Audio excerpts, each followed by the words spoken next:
Oral questions by members. Leader of the Official Opposition. Well, thank you, Mr. Speaker. Last week, the Premier and the Minister of Citizen Services were recognized with the Code of Silence Award. Quite the award. It's for outstanding achievement in government secrecy. The award confirms that the BC NDP are officially the most secretive government in Canada. Well, here's what the Premier had to say in 2015, and I quote, "I think all British Columbians should be concerned when their government hides things from them," end quote. Well, I guess that was then and this is now. Now, his Minister of Citizen Services is facing scrutiny because of how she managed to push through her bill that gutted freedom of information in this province. Technicalities, evasiveness, and most of all, secrecy. In fact, we still don't have the decision note that shows exactly how she decided on the application fee well before Bill 22 was passed. Well, to the Premier, leadership starts at the top. Apparently, the Premier used to think that it wasn't a good idea to hide things from British Columbians. So will he today direct the Minister of Citizen Services to table the full, unredacted decision note from October 27th that set the application fee for FOI requests? Premier. Thank you, Honourable Speaker. And again, it's surprising for a member of this House who was in Cabinet for almost her entire time of the BC Liberal mandate to not understand how decisions are made. They're made by Cabinet. They're not made by individual ministers. It's a collective decision-making process, and I'm surprised that the member doesn't know that. The Speaker ruled on the privilege question yesterday, and I believe the case is closed. What I do want to talk about, though, while I'm on my feet, Honourable Speaker, is that this is coming from an opposition that had a triple delete scandal that led to international headlines, not just by some protest organization, but across the world, that the freedom of information process in the Premier's office of the former government was Post-it notes, Honourable Speaker. What could be more transparent than Post-it notes? What could be better than the minister coming from a high-tech background teaching other members how to triple delete information? What we have done since we came to government, Honourable Speaker, is proactively releasing information like budget estimates documents, like transition documents. Duty to document is now part and parcel of doing business in the government of British Columbia. Those are real, tangible evidences of change since the last government. Now, I appreciate that people want to know my Scrabble scores. I appreciate that I continue to get requests for a look at the front of my telephone. Anyone who wants to look at my telephone is happy to come to my office and look anytime they want to. Leader of the Official Opposition, supplemental. Well, I hardly think it's amusing, and I think that British Columbians are probably pretty embarrassed that this Premier's managed to top the country by winning, let me repeat it again, the Code of Silence Award. That isn't an award that was given in the last 10 or 12 years. That is on this Premier's watch, and it's time he actually looked in the mirror and said, well, maybe I should be proactive about releasing a briefing note that brings into question this minister's behaviour. Let's look at what the minister said last week. She said, and I quote, "My commitment to listen has been met," end quote. Well, what a sham the idea that the NDP listening turned out to be. She didn't listen to the broad coalition that opposed the gutting of the legislation. She didn't listen to Colin Gableman, the original drafter of the legislation. And much worse, she didn't even listen to the commissioner who is responsible for the act. That is this Premier's minister, and if he wants to talk about being proactive, then I would suggest that he gets up today, does the right thing, and tables an unredacted copy of the decision note of October 27th. If there's nothing for the minister to be worried about, then the Premier should table the document unredacted today.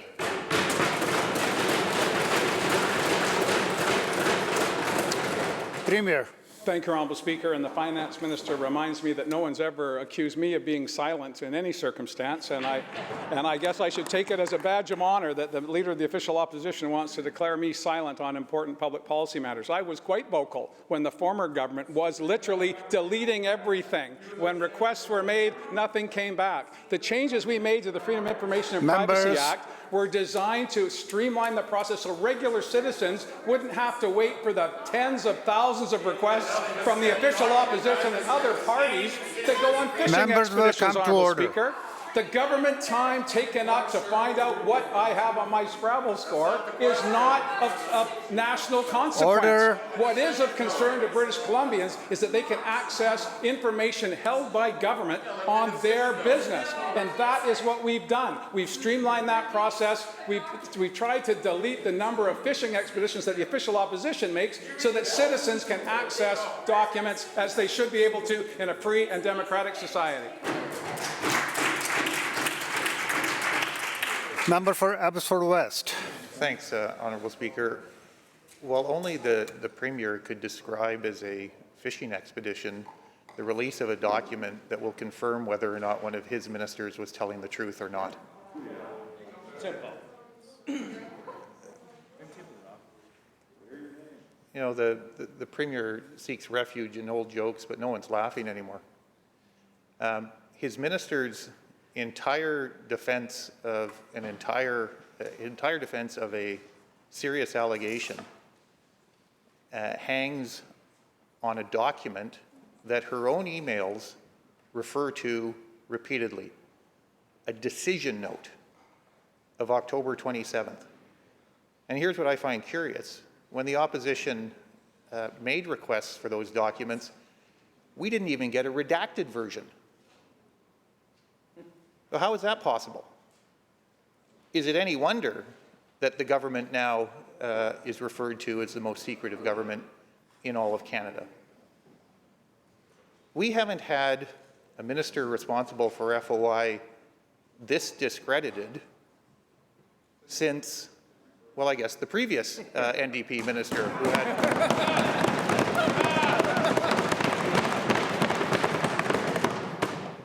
There is a very reasonable and simple step forward. The document referred to in the emails from the minister's office referring to the decision note of October 27th presumably will lay this question to rest conclusively once and for all. Will the Premier order the tabling of that document now? Premier. Thank you, Honourable Speaker. Well, clearly the member from Abbotsford doesn't adhere or abide by the rulings of this place, and that's his business. That's his business. But the issue here is, when was the decision made with respect to a fee for accessing government documents? By not all citizens. If you're looking for information on yourself, that's freely available to anyone who asks for it. We're proactively releasing information that they used to hold as if they were the sacred scrolls. Simple things like transition documents, budget estimate documents that happen and transpire in this place. They wouldn't do that. We did. Now, the member on that side who just asked the question, Mr. Speaker, is the most experienced member on that side of the House.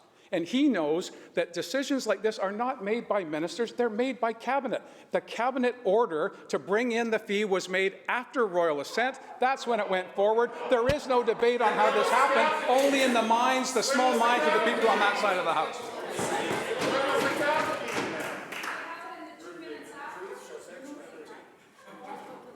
Member for Abbotsford South. Thanks. Sorry, Abbotsford West, supplemental.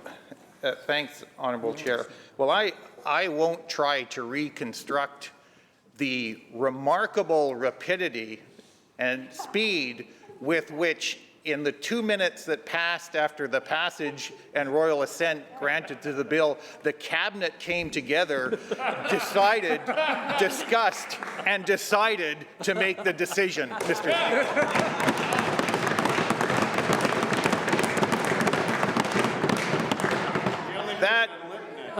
That speaks to an efficiency of decision-making that we have not seen from this government on any previous occasion.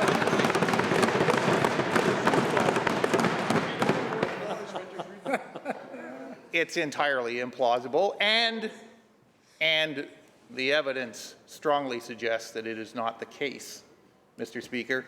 The Premier refers to the ruling that we received in this House. He might want to remind himself of what that ruling was in speaking to the documented evidence. The email centered around a decision note and an application fee. However, a copy of the decision note wasn't provided.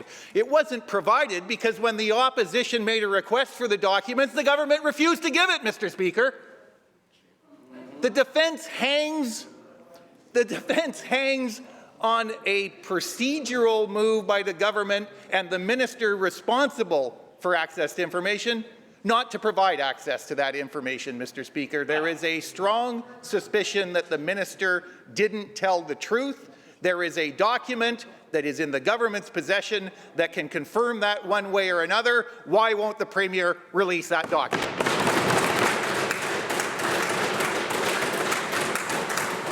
Premier. Well, I look forward to the next night at the Abbotsford Comedy Club when the member is up doing his riffs there.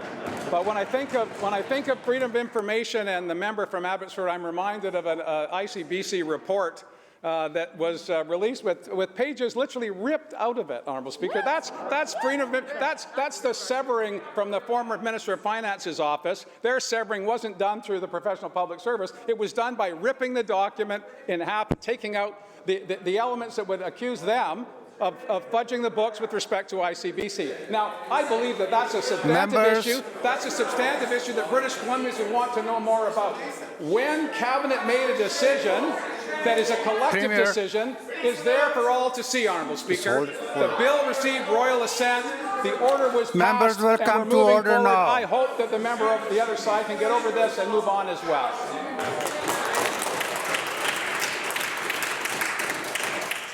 Next time when the chair asks members to come to order, I'm going to try Speaker Burkle. Remember that order? If you don't listen to it, then we'll do something else. Member for Saanich North and Islands. Thank you, Mr. Speaker. And if we were to be taking the Premier's defense on this, then members of this side of the House should never be on members on that side of the House, and members on that side of the House should never be on this side of the House, because what I'm about to point out is what one of the Premier's members said. Well, they were on this side of the House. An article published in the Vancouver Sun on August the 3rd, 2018, highlighted TELUS's $100 million purchase of Medicis. Quote, the acquisition involves about 30 boutique clinics which operate under Medicis, Copeman Healthcare, and Horizon Occupational Health Solution brands. Some of them charge hefty annual membership fees for affluent families and executives. Reflecting on Copeman's business model in his past role as health critic, the Minister of Health, the current Minister of Health, is quoted in a 2007 Tyee article written by Andrew MacLeod saying, quote, people aren't paying for those services and everybody knows it. You're paying for the right to see a doctor, end quote.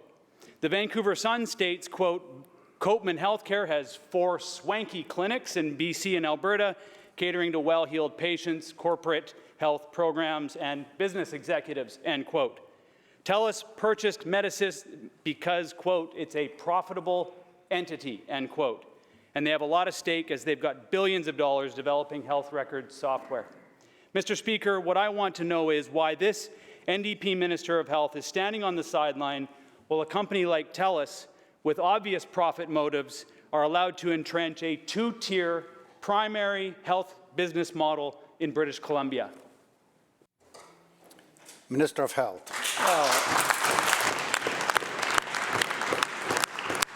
Thank you very much, Honourable Speaker. And what the member has suggested is that the issue that he's been raising has been around for a long time, which is the provision of non-medically necessary supplementary services. And there's a debate about those services. In 2018, after I became Minister of Health, I think it was 2008, I think was the proper reference, not 2018. But in 2008, after I became Minister of Health, the Cabinet decided, after due consideration, to bring into force an act of the legislature that had been passed under the previous government and never been brought into force over the previous 15 years. That action that was taken by me as Minister of Health and by the Cabinet ensures that the provisions against extra billing have been strengthened in BC. With respect to issues raised last week by the member, the Medical Services Commission did take action and worked to ensure that a provider was brought into compliance. If the member believes that TELUS Health is not in compliance of the Medicare Protection Act, he should bring that information forward. But for my part, we've brought into force a new law. We've brought into force repeated actions that support public health care and limit private intervention in public health care, repeatedly done so. And in this case, we're asking the Medical Services Commission to review all these issues to make sure that everybody is in compliance. I think that's the right approach. That's the approach that protects public health care, and that's what I'll continue to do.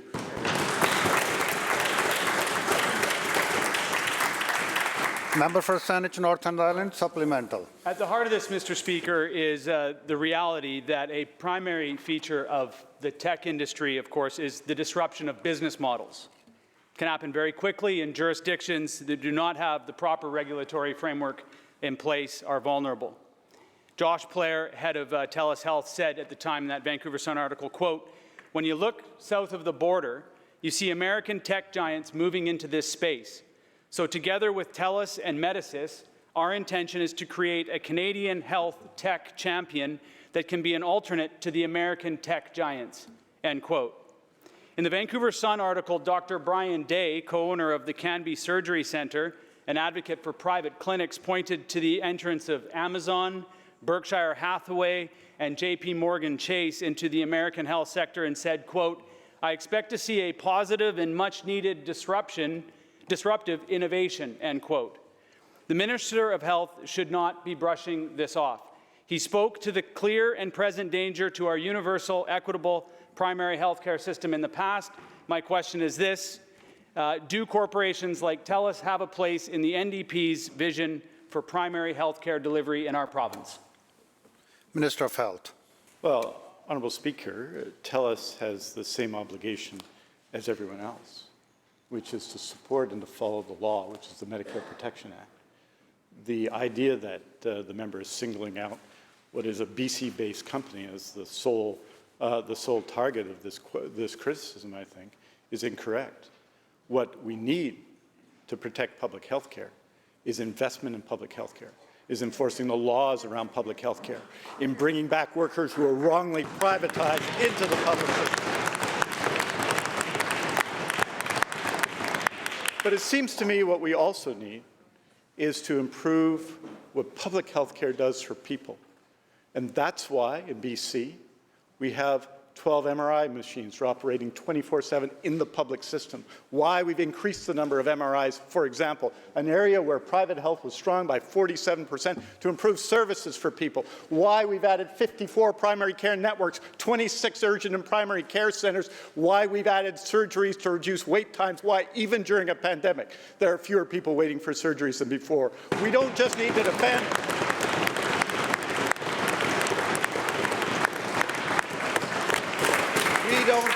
defend public health care, we need to improve it, and that's exactly what this government intends to do.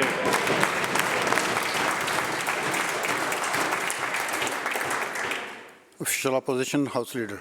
Thank you very much, Mr. Speaker. Well, again, last week, the Canadian Association of Journalists recognized the NDP for being the most secretive government in Canada. The award is called the Code of Silence, and it's for outstanding achievement in government secrecy. Now, sadly, it's not just the Minister of Citizen Services who appears to be deeply committed to a culture of secrecy in government. The Minister of Municipal Affairs is getting in on the action, wanting a member of this legislature to sign a non-disclosure agreement to find out what the government is actually planning to do to rebuild the village of Lytton. So my question to the Premier is this: can the Premier tell this legislature why his government is requiring NDAs from local MLAs who are seeking answers on behalf of their constituents? We're all elected. Premier.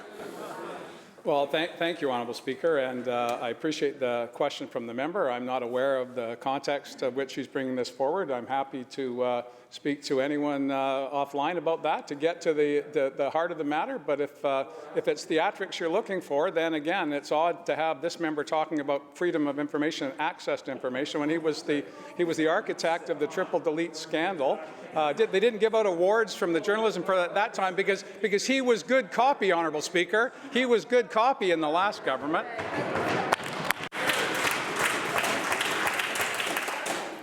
Opposition House Leader, supplemental. Well, thank you very much, Mr. Speaker. I think the Premier, it's time for the Premier to look in the mirror. And what he'll see is he'll see the head of a government that has just been acknowledged in this country by the Canadian Association of Journalists as the most secretive government in Canada. That's this Premier's record. The most secretive government in Canada, the BC NDP, is notorious for requiring non-disclosure agreements to hide information and keep people from speaking out on everything from labour policy to frontline healthcare workers. This government even forced their own attendees at their own convention to sign an NDA. Now the NDP wants to pull the member from Fraser-Nicola into their secret society of non-action with respect to Lytton. All the member and the people of Lytton want to know is what is the plan to rebuild their community, if there actually is one. So again, the question to the Premier is very simple, very straightforward. Will the Premier stop the obstruction, remove this ridiculous requirement for a non-disclosure agreement, and actually share with the Fraser-Nicola MLA, this legislature, and most importantly, the people of Lytton, the information they're looking for with respect to the rebuild of their community? Premier. Well, thank you, Honourable Speaker. As the member, I'm sure, will know, as the newly minted Opposition House Leader, there is a bill before this House to assist in the rebuild of the city of, or the village of Lytton, and that is being debated right now. I travelled with the member from Fraser-Nicola. Members, listen to the answer, personally, please. as did the government House Leader and the Minister responsible for emergency preparedness. We have been reaching out repeatedly, but in some instances, and again, people who have been in government, I'm surprised they're not aware of this, in some instances there are issues that may well be adversarial to the outcomes that we're looking for, and that's why one would use a non-disclosure agreement. But I can say categorically to the member from Fraser-Nicola that she has my number. She's always had my number. If anything she needs, she just has to call. Member for Surrey White Rock. Thank you, Mr. Speaker. And speaking of non-disclosure agreements, every member of the Minister's Advisory Council regarding clawback for children with autism has been forced to sign an NDA. Parents should not be forced to sign an NDA when it comes to trying to access information about their children. Yes, they do. Families have been put through incredible stress Let's and hear the anxiety question, by please. this minister. And on Monday, what do we hear from the member from Langley East? We hear, and I quote, "No decisions have been made," end quote. Now that member must have gotten that information from somewhere. And I think in this House we can all agree that it is actually extremely cruel to give these families false hope. So will the Minister of Children and Families stand up today and tell us who is right and who is wrong? Is it the member for Langley East, or is it this Minister of Children and Families?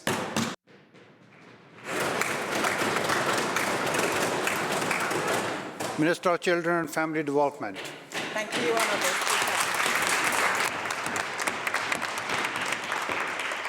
Honourable Speaker, I'd like to take this opportunity to express my deep gratitude to everybody who's on the Minister's Advisory Council.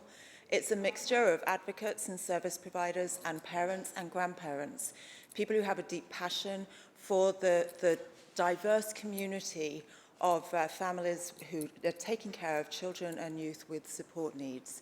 It's really important that we're able to speak to them first about policy direction and programming and areas of decision making that, as the member said, there are many decisions that have not been made yet. We have 2 years, Honourable Speaker. We have 2 years before provincial implementation. Members. So we are engaging with families, with advocates, with groups who represent families, with service providers, and we're consulting with them so that we can build this framework that is desperately needed in our province because so many children have been getting left behind under the patchwork of programs that was the design of the other side of this House.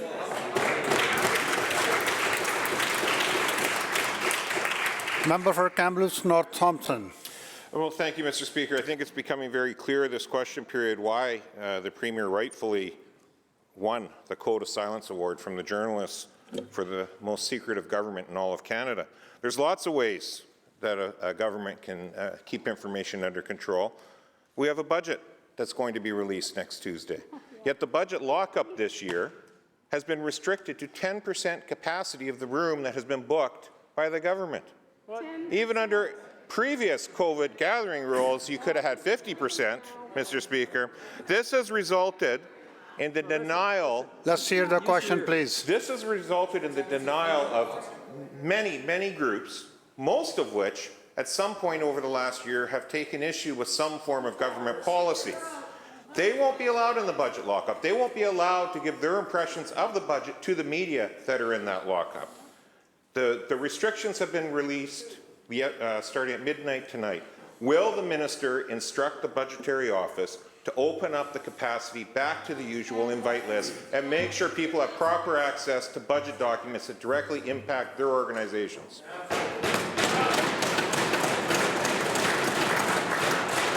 Minister of Finance. Thank you very much.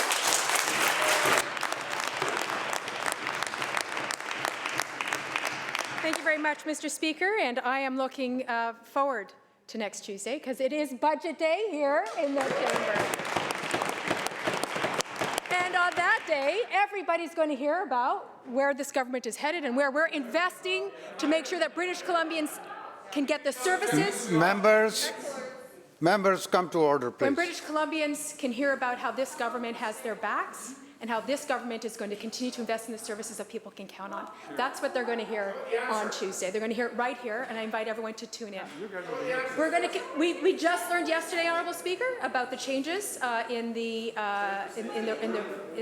restrictions, and we have a plan for 100 people for sure who are going to be there, Mr. Speaker.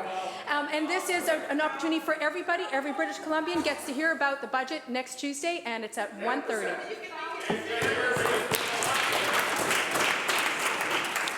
Member for Kamloops North Thompson, supplemental. Mr. Speaker, 100 people in a ballroom that holds 1,000. A change to capacity that the minister says they just found about yesterday, yet the Premier earlier this week said Minister Dix talked about this date in early January and was planning for post the 16th. No, it's right here, actually. The groups fundamentally need to have access to the budget lockup. In fact, they've cancelled the media budget lockup in Vancouver this year as well, Mr. Speaker. They've asked businesses over the last 2 years to pivot on 24 hours notice, to repeatedly change their operations. Yet this minister is saying that with even a week's notice, she can't add a few more people to a 1,000-person ballroom, let alone the fact that her own minister was working on the reopening a month ago. So again, why will this minister not instruct the budgetary office to open up the admissions for the budget lockup in time for next Tuesday? Minister of Finance. Thank you very much, Mr. Speaker. Well, first of all, I think it's important to recognize that all along the Public Health Office has been monitoring and it depended on how things played out. So, Mr. Speaker, the public health officer has been monitoring, and we never knew, frankly, until just this week, what was actually going to be happening in the next couple of days. Having said that, Mr. Speaker, we also heard complaints last year when we had all online and the challenges that came with doing an online budget lockup. And so we have found a way, Mr. Speaker, and I know that the members opposite know that it does take some time to plan a budget, and Mr. Speaker, clearly they're not interested in hearing my answer. They just keep yelling at me, so I'll take my seat and perhaps they have another question for me. Member for Caribou-Chilcotin. Thank you, Mr. Speaker. You have to give it to the NDP. They're consistent when it comes to failing communities impacted by emergencies. We've seen Lytton basically forgotten, and the local MLA asked to sign an NDA to get information. And now, hundreds of Princeton flood victims are facing being homeless due to bungling by the NDP government and a refusal to provide funds for temporary housing. The MLA for Boundary Similkameen blames outdated legislation for his failure. Maybe he didn't sign an NDA, so he doesn't know that the province declared a state of emergency to cut through red tape like this. What's really concerning is that the member from Boundary Similkameen is supposed to be leading the recovery efforts for Lytton, and he can't get help for his own community. Will the minister do the right thing, do his job, and fund the temporary housing? Minister of Public Safety and Solicitor General.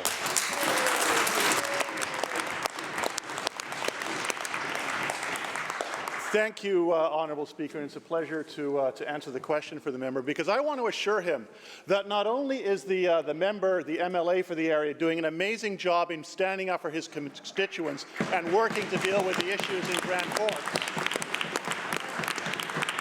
but that member is also wrong in his assertion that the people of Princeton are facing eviction. I can tell you that the article that he has been quoting from is full of incorrections or mistakes. I can tell you that the supports that are in place are there until at least mid-March, when they will transition to more permanent housing, and that the Red Cross is working very hard to ensure that those supports are there. I can also tell the member that in terms of the grant that the City of Princeton is wanting to have, there is significant engagement between my ministry and the community on that particular issue, and so what I would say to the member is stay tuned.